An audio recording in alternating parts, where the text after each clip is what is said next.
চলতি মাসের মধ্যেই লন্ডন থেকে দেশে ফিরবেন বিএনপির চেয়ারপারসন ও সাবেক প্রধানমন্ত্রী খালেদা জিয়া। তার সঙ্গে থাকবেন তারেক রহমানের স্ত্রী জোবাইদা রহমান এবং খালেদা জিয়ার প্রয়াত ছোট ছেলে আরাফাত রহমান কোকোর স্ত্রী সৈয়দা শামিলা রহমানও। ঢাকা লন্ডনের নির্ভরযোগ্য কূটনৈতিক সূত্রগুলোর বরাত দিয়ে বিভিন্ন গণমাধ্যম এই তথ্য নিশ্চিত করেছে। সূত্রের বরাতে জানা গেছে, বর্তমানে যুক্তরাজ্যে বড় ছেলে তারেক রহমানের বাসায় চিকিৎসাধীন সাবেক প্রধানমন্ত্রী খালেদা জিয়ার পূর্ণাঙ্গ স্বাস্থ্য পরীক্ষা চলছে। কাতারের বিশেষ এয়ার অ্যাম্বুলেন্সে করে তাকে দেশে ফেরানোর প্রস্তুতি নেওয়া হচ্ছে।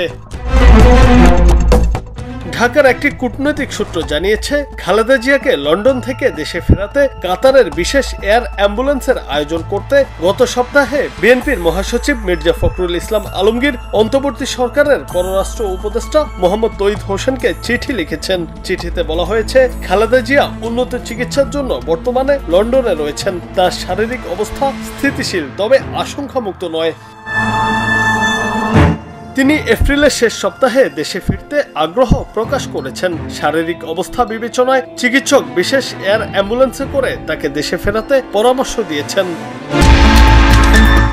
সংশ্লিষ্টরা জানিয়েছে, বিএনপির মহাসচিবের চিঠির পরিপ্রেক্ষিতে সরকার লন্ডন ও দোহার বাংলাদেশ হাই কমিশনের মাধ্যমে সাবেক প্রধানমন্ত্রীকে দেশে ফেরাতে প্রস্তুতি নিচ্ছেন। সবকিছু ঠিক থাকলে বুধবার ৩০ এপ্রিলের মধ্যে দেশে ফেরার কথা রয়েছে বেগম খালেদা জিয়ার। জুনায়েদ আহমেদ, বাংলা টিভি।